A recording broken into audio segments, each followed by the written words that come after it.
Prepare for a rude awakening. Prepare para um rude despertar com Michael Rood em Jerusalém. Festa do Outono de Deus, episódio 18. Não ignoreis uma coisa.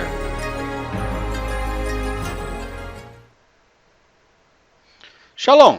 Eu sou Michael Rood, no Jardim Opel, no Parque Arqueológico, no Monte do Templo, no Monte Moriá, em Jerusalém. Quando Yahshua falou com a mulher samaritana que estava tirando a água de um poço fora da cidade de Shechem, cerca de 56 quilômetros da norte daqui, ela lhe fez uma pergunta teológica que tem sido uma fonte de muita controvérsia entre os judeus e os samaritanos. Foi a respeito de onde a pessoa deve adorar. Seria no Monte Garazim, como mostra o texto corrupto dos samaritanos, ou aqui, no Monte Moriá? Para entender a preocupação dela e a resposta do Messias, temos que viajar de volta na história, mais de 2.700 anos atrás, para ver a cultura que produziu o templo chamado no Monte Garazim. Junte-se a nós nos estúdios de televisão, onde essa apresentação de multimídia sobre as festas, as profecias e as festas do Senhor foi gravado pelo Clube de Profecia. Se você tem estado com a gente desde o início desta série de 26 partes, você já completou o Estudo Bíblico 101. Isso é Estudo Bíblico 201. Agora, episódio 18 da série de 26 partes sobre as profecias e as festas do Senhor. Não ignoreis uma coisa. Por causa dos pecados de Jeroboão, assumindo a adoração de outros deuses, deixando as festas do Senhor, então as 10 tribos do norte foram espalhadas por toda a face da terra. Como foi assim? Sancherib, imperador do Império Assírio, veio e conquistou as 10 tribos do norte. Ele levou eles presos e espalhou eles através de todo o seu Império Assírio. Nem todos eles foram levados. Ficaram alguns grupos na terra que eram israelitas. Sancherib também trouxe gente que ele tinha conquistado da terra de Sumer. E esses sumérios foram trazidos para a área onde residia as 10 tribos do norte e foram colocados no comando das empresas e as vinhas e as fazendas, e eles repopularam aquela área. Eles misturaram com os israelitas que ficaram para trás. Mas havia um problema lá. Os leões estavam comendo as pessoas. Então, Sancherib achou que o povo não tinha o favor com os deuses da terra. O que ele fez foi que ele trouxe alguns sacerdotes de volta à terra de Israel para ensinar as pessoas sobre o Deus daquela terra, o Deus de Abraão, Isaque e Jacó.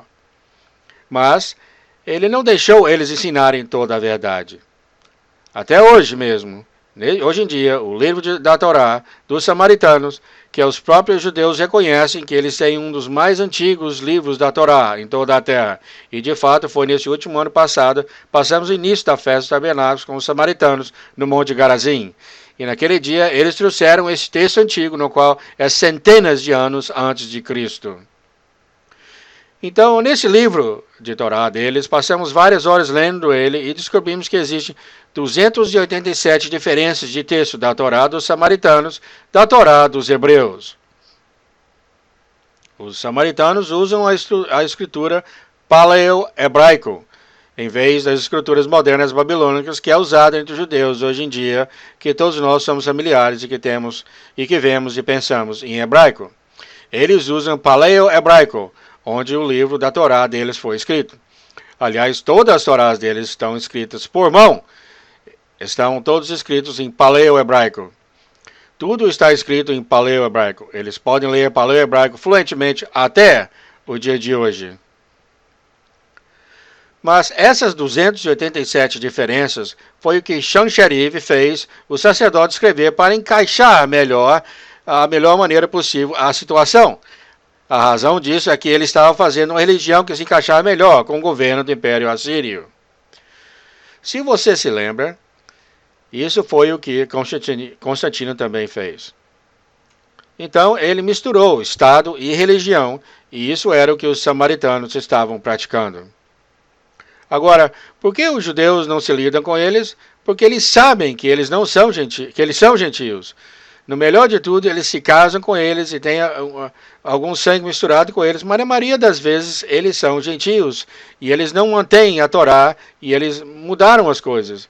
Então eles separaram eles mesmos e não querem ter nada a ver com os samaritanos.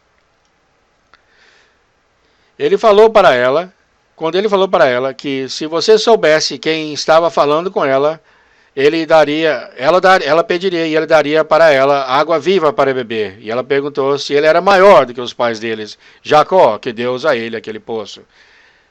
Ela relatou que Jacó era o seu ancestral, mas mesmo assim tem pouquíssima chance disso ser a realidade. Depois disso, ele falou para ela que ela teve 5 maridos. O homem que você está vivendo agora não é o marido seu. Quando ela ouviu isso, ela disse: Senhor, percebo que você é um profeta. Então ela teve uma pergunta teológica. Imediatamente ela perguntou: nossos pais falaram que nós devemos adorar nessa montanha, Monte Garazim. Mas os judeus dizem que devemos adorar em Jerusalém, naquela montanha. O que o Senhor fala? Porque ela reconheceu que ele era um profeta. Ela tem um profeta bem de frente a ela e ela quer perguntar essas coisas. Para que ela saiba a resposta. O que aconteceu nesse ano que passou é que os samaritanos estão mantendo as festas dos tabernáculos de acordo com a cevada Aviv na terra de Israel. Nós passamos os primeiros dias da festa dos tabernáculos com os samaritanos. Na festa de Sukkot, fomos à casa de um irmão sacerdote samaritano de alto nível. Na sala de visita em sua casa havia cerca de 30 a 40 pessoas, incluindo os 3 filhos do sumo sacerdote dos samaritanos.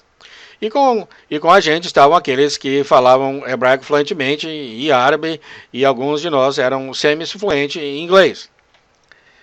E foi lá que quando começamos trabalhando detalhadamente com um calendário e em seguida eles trouxeram o texto da Torá e começamos a estudar. Nós vimos que o 10º mandamento, o segundo texto samaritano, lemos: Tu deves adorar no Monte Garazim. Eles literalmente mudaram o texto da Torá completamente por causa do governo de Estado e igreja que foi implementado e no qual eles estão encorajando as pessoas a separarem e ter a sua própria religião deles, dizendo que no Monte Garazim é onde eles devem adorar. Isto é o que mostra o texto samaritano até hoje em dia, e ela está conversando isso com ele.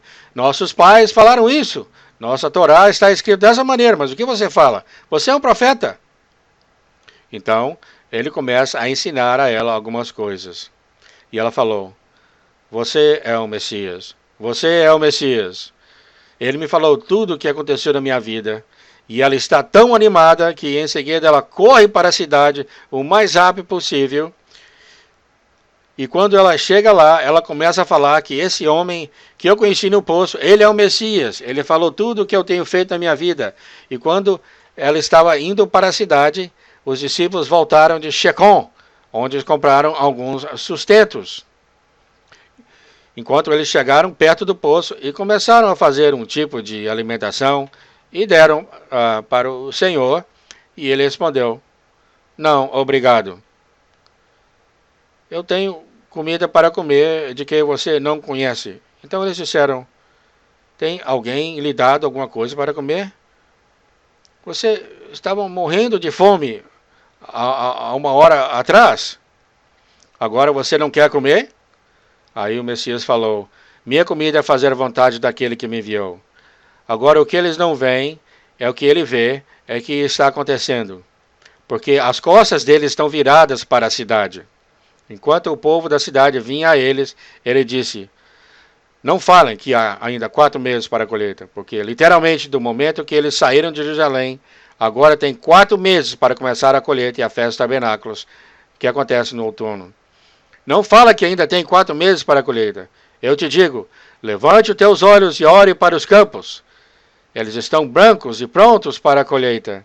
Enquanto ele está olhando, aqueles homens de Shechem da cidade estão vindo a ele. Aqueles gentios estão vindo a ele, e aqueles homens estão vestidos de turbantes e tocando alto, e a cidade toda está saindo, e eles estão vendo, e eles vendo, parece que um campo total está vindo para eles.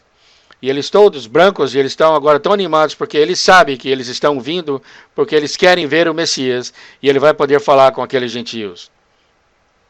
Então eles não estão mais com fome. Ele falou para não dizer que ainda tem 4 meses para a festa.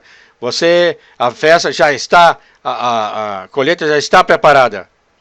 Então, quando os homens gentios chegaram no poço e conversou com ele, e enquanto eles conversavam com ele, eles falaram: nós ouvimos da mulher do que ela falou, e nós acreditamos nela, mas agora ouvimos com nossos próprios ouvidos as palavras que saíram da sua boca. E você é o Messias. Você é o Messias. Eles sabiam, este é o Messias. E fala aqui, o Messias ficou com ele 2 dias com aqueles gentios. 2 vezes. Falou 2 vezes que ele ficou com eles na cidade de Shecom. Ele ficou lá 2 dias com aqueles gentios. E depois ele saiu e voltou para o seu povo. O que é isso?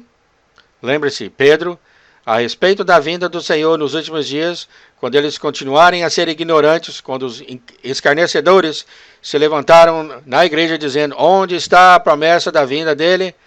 Onde está essa promessa da vinda do Messias? Eles escolheram ser ignorantes do fato de que Deus abalou o mundo nos dias de Noé e ele abalará novamente. Mas Deus não retarda sua promessa de julgamento. Ele tem muita paciência. Ele está disposto a esperar muito tempo porque ele tem um plano. Pedro disse: não ignoreis uma coisa, que um dia para o Senhor é como um milênio e um milênio é como um dia. Milhares de anos é como um milênio. O Messias, depois que os gentios confessaram que ele era o Messias, ele ficou com ele 2 dias. 2 vezes está escrito. 2 dias com ele e depois ele voltou para Galiléia.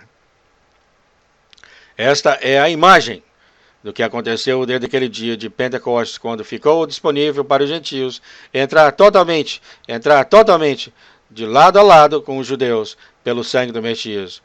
E não no final do verão. Vamos começar a ver e no final do verão vamos começar a ver as coisas agora, porque nós estamos entrando para a festa de outono do Senhor, na sua intermediária e as suas realizações finais.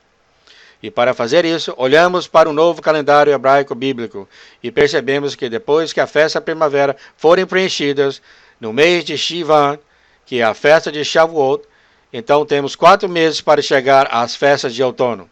E é no mês de Tishri, que é o 7º ou o mês do sábado. Lembrar que Shivan é o 3º mês. Agora chegamos ao 7º mês, depois dos 4 meses. Agora, quando chegamos no mês de Tishri, o primeiro dia do mês é o dia das trombetas. E ele começa o mês de sábado de todas as festas. Mas realmente a preparação para esse mês começa muito antes, porque sabemos que depois que o primeiro dia acontece, sabemos que depois de 10 dias é o dia de expiação. Em seguida, um dia após o dia de expiação, se você estiver vivendo na área do norte, você deve sair imediatamente para dar tempo para chegar em Jerusalém no dia 14, para que você possa construir o seu sukkah, que é um tabernáculo, uma tenda, em que você viverá por 7 dias. Você tem que chegar lá muito antes, e quando chegar para a festa, você traz 1/10 de todo o seu aumento da sua colheita daquele ano. Você traz um vagão e você vende, coloca o dinheiro na sua mão, e você traz o dinheiro com você, e você cuidará do pobre, da viúva, dos órfãos e dos levitas que não têm herança na terra. Isso aqui é quando você tomou o cuidado do seu dízimo cada vez que você vai para a festa. E você é responsável em encontrar uma pessoa pobre. Você é responsável em achar uma viúva e um órfão. Você é responsável em achar um levita que não tem nenhuma herança na terra e estão vivendo, ensinando a palavra de Deus ao povo de Deus. Não é que você leva o dízimo a um lugar que realmente não existe em Jerusalém. As pessoas usam esses versos como: trazeis todos esses dízimos na casa do tesouro, para que haja mantimento na minha casa, e depois farei prova de mim mesmo, diz o Senhor dos Exércitos, se eu não vou abrir as janelas dos céus e não derramar sobre vós uma bênção tal que não haja lugar suficiente para recolherdes. Isso está em Malaquias 3:10. O que eles tentam, as igrejas gentis do Ocidente, eles tentam fabricar um conceito em que há um armazém, como se tivesse uma escrita na pedra, no Monte Templo, mostrando armazém, escrito em armazém, e você é obrigado a trazer todo o seu dízimo e colocar naquele armazém. Por que você tem que fazer isso? Porque você não é capaz de achar viúvas e órfãos e levitas que não têm herança na terra. Então você tem que levar tudo e colocar lá. E aqueles que são espiritualmente maduros, Então eles pegam o seu dízimo e vai fazer a coisa que você devia fazer, mas eles constroem catedrais. E eles podem comprar carros caríssimos e aviões particulares e os relógios de ouro e programas de televisão. Você tem que colocar aqui, porque se não fizer, Deus irá amaldiçoá-lo com a maldição. Ele vai te dar câncer, ele vai te matar cedo. Isso são as coisas que são ensinadas por eles. Mas não existe lugar nenhum em Jerusalém ou em Israel com esse armazém que você leva todo o seu dízimo. O armazém ou a casa do tesouro foi o profeta mostrando diretamente da Torá, porque o armazém é você dar ao pobre, às viúvas, aos órfãos, aos levitas que não têm herança na terra.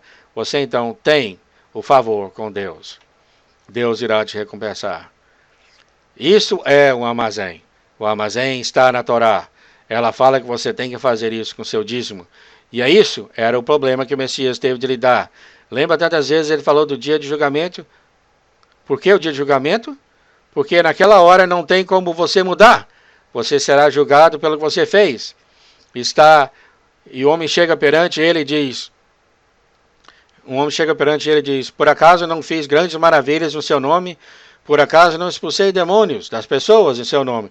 Por acaso não levantei os mortos em seu nome? Por acaso não fiz grandes obras em seu nome? E ele fala, espera aí um pouco, rapaz.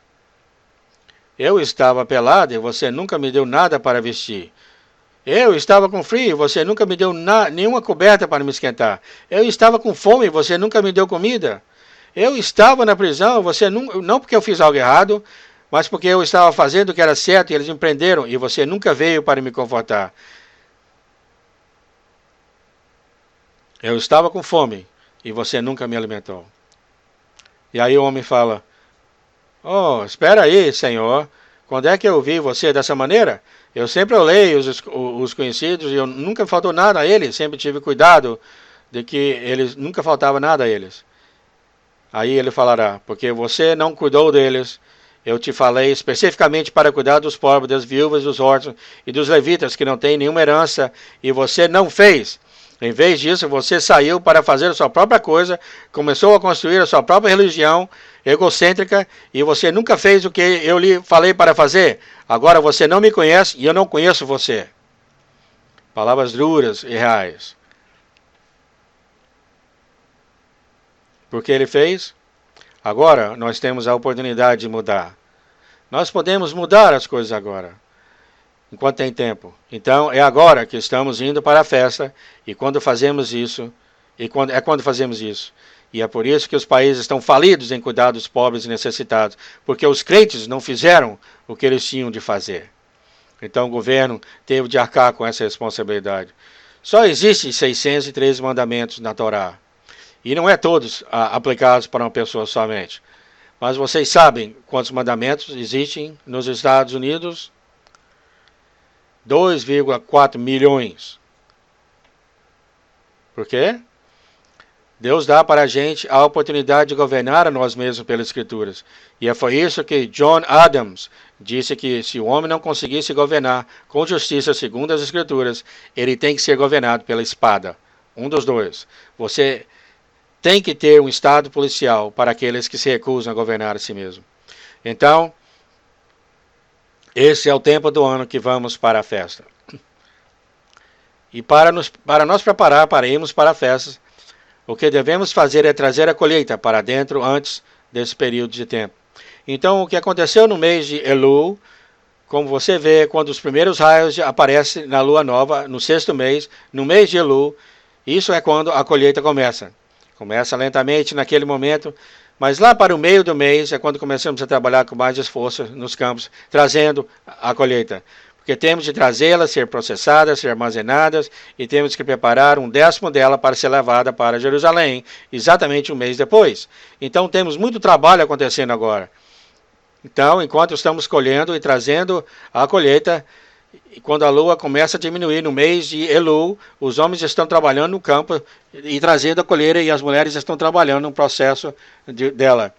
Quando a lua começa a diminuir, sabemos que quando os primeiros raios da lua nova aparecem, então será o dia de trombetas, será o Yom Teruah, será um sumo sábado.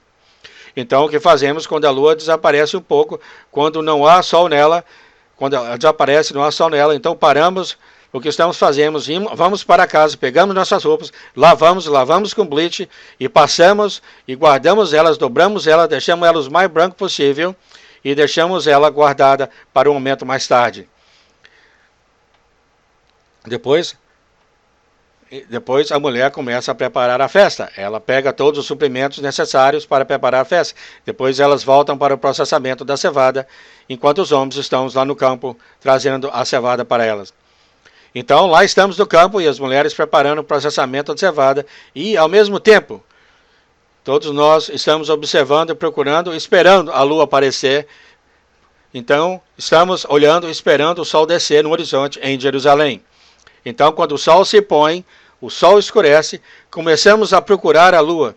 E quando vemos os primeiros raios da luz, então, é a lua nova.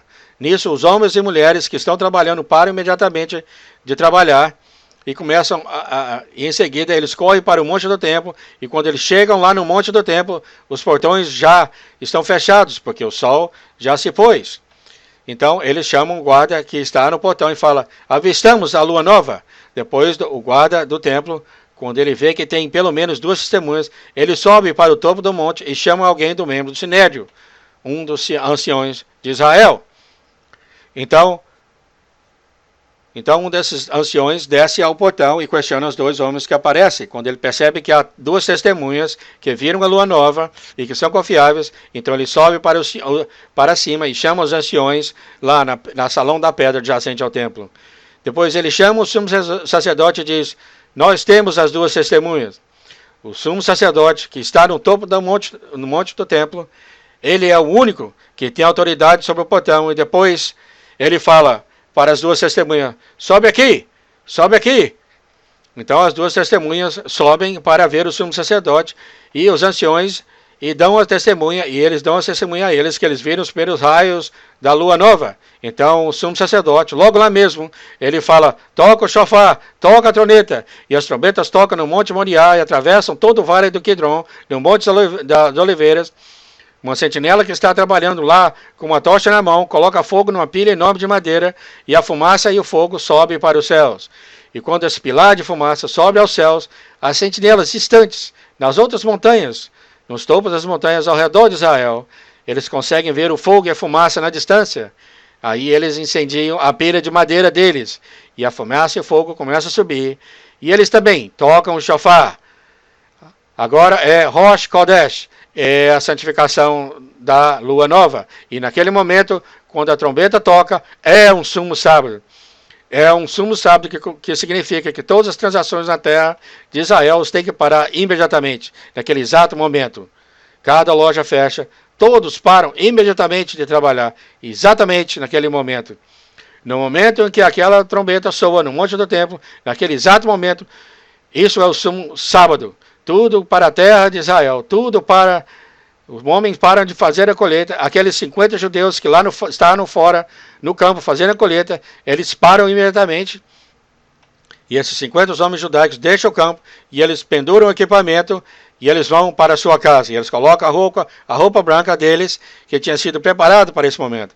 As mulheres que estavam trabalhando, processando a cevada, 50 gentias e 50 mulheres judias. Assim que a trombeta toca, as gentias continuam trabalhando, porque não significa nada para elas. Mas para as mulheres judias, por séculos elas sabem que quando a trombeta toca, elas têm que parar com tudo o que estão fazendo. E elas vão para casa, se lavam e colocam as roupas brancas que têm sido preparadas para esse momento exato. E ela começa a preparar a preparação da festa, porque esta é a festa do Senhor, a festa das trombetas, é o Yom Terura. Esse dia é a festa que ocorre a cada ano, acontece no dia e na hora que ninguém sabe. Se você não preparou antecipadamente, se você não lavou e preparou sua roupa, quando a trombeta tocar, você perdeu tudo. Você perdeu a festa, está tudo terminado. Parece familiar? Quando o Senhor estava falando com seus discípulos, eles perguntaram: quando será o sinal de sua volta? Quando será os finais dos tempos? Ele respondeu e falou todas essas coisas, dizendo que haverá 2 homens no campo, um será pego e o outro será deixado. Haverá 2 mulheres trabalhando no processo de cevada, uma será pega e a outra será deixada. Ele não está falando que 50% dos habitantes do planeta Terra serão arrebatados. Bom, um pego e o outro deixado é 50%. Não é isso que ele estava falando. O que ele estava comunicando com eles era algo que eles tinham praticado todos os anos de sua vida, por 1000 anos. Cada ano eles se preparam e quando a lua começou a diminuir e sumir, e quando os primeiros raios da lua aparecem, esse é o sumo sábado, o dia das trombetas. Quando aquela trombeta soar, se eles não tiverem preparado com antecedência, eles então perderam tudo. E é esse o ensaio que Deus planejou para nós. E se você perguntar a qualquer pessoa da comunidade judaica ortodoxa o que significa o dia das trombetas, ele respondeu com a palavra somente. Se for só isso que ele sabe, eles te falarão, é o dia da ressurreição. Agora começamos a explorar as imagens de sombra incorporadas na festa de outono do Senhor a respeito de Yom Teruah, o dia das trombetas. Você já tem começado a entender o significado profético dessa festa. E no próximo episódio, os rios de entendimento vão começar a fluir ainda mais profundamente na medida que vemos os detalhes dessa festa e de como se originou no Monte Sinai e depois como o Messias interpretou essa festa em particular, que não será cumprida até o dia e o milênio do Senhor. Convidamos você a se juntar a nós novamente na próxima vez, quando vamos te levar ao Monte Sinai para o som das trombetas, no episódio 19 de 26 partes sobre as profecias e as festas do Senhor, o dia das trombetas, o dia e a hora que nenhum homem sabe. Eu sou Michael Rood, em Jerusalém, desejando-lhe Shalom, paz, e eu vejo vocês quando a fumaça sumir.